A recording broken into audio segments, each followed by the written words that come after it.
اس وقت ہم ڈاکٹر صاحب کی تعمیر کی ہوئی لائبریری میں موجود ہیں۔ یہاں بے شمار ہزاروں کے حساب سے کتابیں ہیں۔ اس میں بڑی نادر اور نایاب کتابیں بھی موجود ہیں۔ ان میں مقالات موجود ہیں جو شاگردوں نے لکھے، اس میں قلمی مخطوطات موجود ہیں، اس میں ملفوظات موجود ہیں، اور علمی اور ادبی کتابوں کے ساتھ ساتھ دینی کتابوں کا بھی بہت بڑا خزانہ یہاں موجود ہے۔ جیسا کہ میں نے عرض کیا تھا کہ ڈاکٹر صاحب نے حسن غزنوی پر پی ایچ ڈی کیا، اور اس کے بعد ڈاکٹر صاحب نے ناگپور یونیورسٹی سے ہی ڈی لٹ کی ڈگری بھی حاصل کی۔ آپ کی 3 کتابیں علمی نقوش، حالی کا ذہنی ارتقاء، اور اردو پر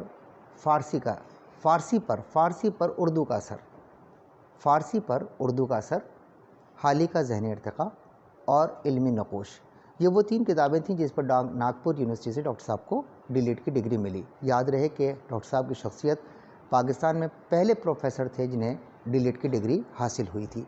اور اس کے بعد میں پھر ڈاکٹر صاحب کی نگرانی میں ڈاکٹر جمیل جالبی صاحب کو بھی ڈی لٹ کی ڈگری تفویض کی گئی۔ ڈاکٹر صاحب کی کتابوں میں مطالب القرآن بہت اہم کتاب ہے،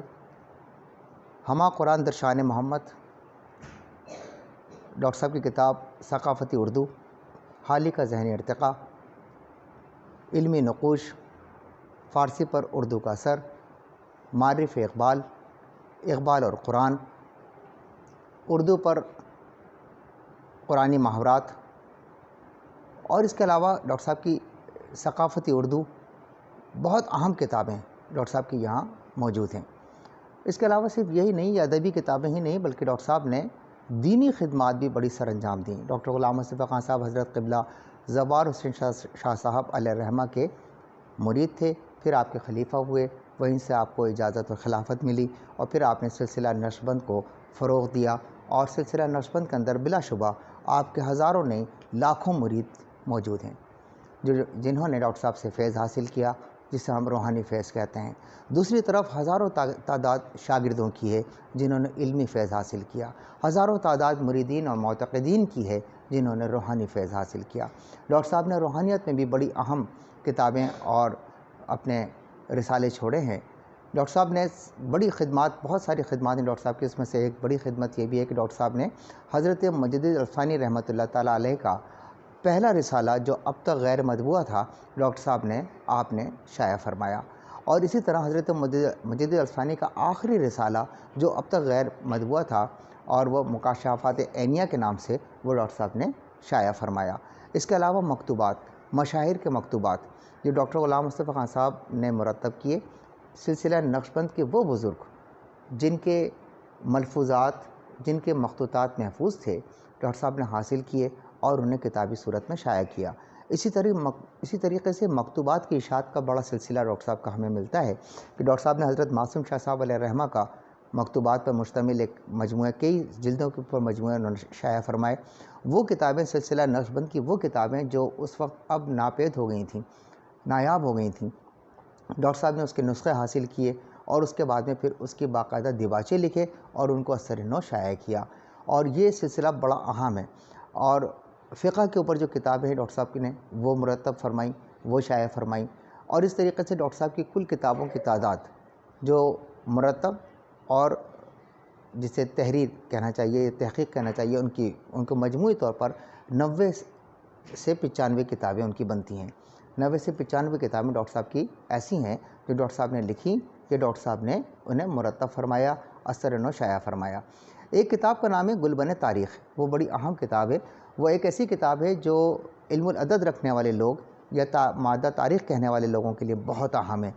گلبن تاریخ ناپید کتاب تھی، ڈاکٹر صاحب نے حاصل کی، اور اس کے بعد میں پھر اس کا عکس اٹھوایا، اور عکس اٹھوانے کے بعد پھر اس کتاب کو شائع کیا جو بڑے سائز کے اندر موجود ہے۔ ڈاکٹر صاحب نے جن مشاہیر کو مکتوبات لکھے، وہ مکتوبات جو ڈاکٹر صاحب نے خود لکھے، وہ مکتوبات ڈاکٹر غلام مصطفیٰ خان کے نام سے 2 جلدوں کے اندر وہ شائع ہو چکے ہیں، اور پھر ان مکتوبات کے جواب میں جن مشاہیر نے ڈاکٹر صاحب کو خطوط لکھے، وہ مکتوبات بنام ڈاکٹر غلام مصطفیٰ خان کے نام سے شائع ہو چکے ہیں۔ اور ان مکتوبات کا جب آپ مطالعہ کریں جو مشاہیر نے ڈاکٹر صاحب کو لکھے، اس میں ڈاکٹر صاحب کے اساتذہ بھی موجود ہیں، اور ان کے شاگرد بھی موجود ہیں، اور علم اور ادبی شخصیات بھی موجود ہیں، ایسی جو ڈاکٹر صاحب کے استاد شاگرد تو نہیں رہیں، لیکن بہت اہم شخصیاتی وقار عظیم کے خط اس میں موجود ہیں، اور اس میں ڈاکٹر وحید کے خطوط موجود ہیں، ڈاکٹر عمر کے خط موجود ہیں، اور دیگر شخصیات کے اہم خطوط موجود ہیں، وہ مکتوبات بنام ڈاکٹر غلام مصطفیٰ خان کے نام سے شائع ہوئے۔ جو ڈاکٹر صاحب نے خط لکھے وہ مکتوبات ڈاکٹر غلام مصطفیٰ خان جلد اول اور جلد دوم کے نام سے شائع ہوئے۔ ان دونوں مکتوبات کا جب ہم مطالعہ کرتے ہیں تو بہت چیزیں ہمارے سامنے کھل کر سامنے آتی ہیں۔ مثلا صرف ایک مثال میں آپ کو دیتا ہوں کہ جو ڈاکٹر صاحب نے خط لکھے اس میں سے ایک خط ایسا ہے جو ڈاکٹر مفتی مظہر بقا صاحب کو لکھا۔ مفتی مظہر بقا صاحب کو جب خط لکھا تو انہوں نے فرمایا، اور اس میں یہ لکھا کہ ذرا چونکہ مفتی مظہر بقا صاحب اس وقت سعودیہ میں مقرر تھے اور وہاں کے جامعہ سے متعلق تھے، بہت بڑے محقق تھے، تو آپ کو خط لکھا اور یہ فرمایا کہ ذرا یہ تحقیق کیجئے کہ حضرت آدم علیہ السلام کا مزار کہاں ہے۔ مفتی مظہر بقا صاحب کو جو جواب آیا وہ آپ کو مشاہیر کے مکتوبات میں مل جائے گا، اور انہوں نے جواباً یہ لکھا کہ حضرت فلاں جگہ پر جو کینیا کا ایک مقام ہے وہیں کا انہوں نے بتایا۔ حضرت صاحب نے پھر خط لکھا اور فرمایا کہ نہیں، اثر نو تحقیق کیجئے اور احادیث کی طرف جائیے کہ نبی پاک صلی اللہ علیہ وسلم نے کہاں کی نشاندہی فرمائی ہے۔ مفتی مظہر بقا صاحب نے پھر فرمایا کہ جناب میں نے تحقیق کی ہے لیکن ابھی کچھ تحقیق باقی ہے۔ تو حضرت صاحب نے اس کو جواب خط لکھا اور فرمایا کہ میں نے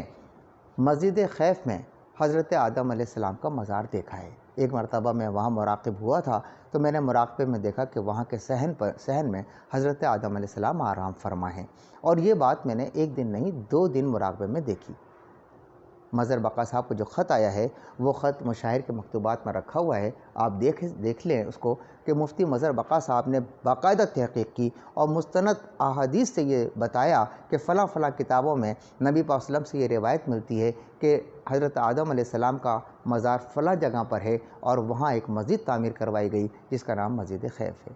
یہ ایک چھوٹا سا شیڈ میں نے آپ کو دیا ہے حضرت صاحب کی روحانیت کی طرف۔ حضرت صاحب کی شخصیت سلسلہ نقشبند میں بڑی مسلمہ، مستند، معتبر، محترم، ممتاز، مقبول اور قابل احترام رہی ہے۔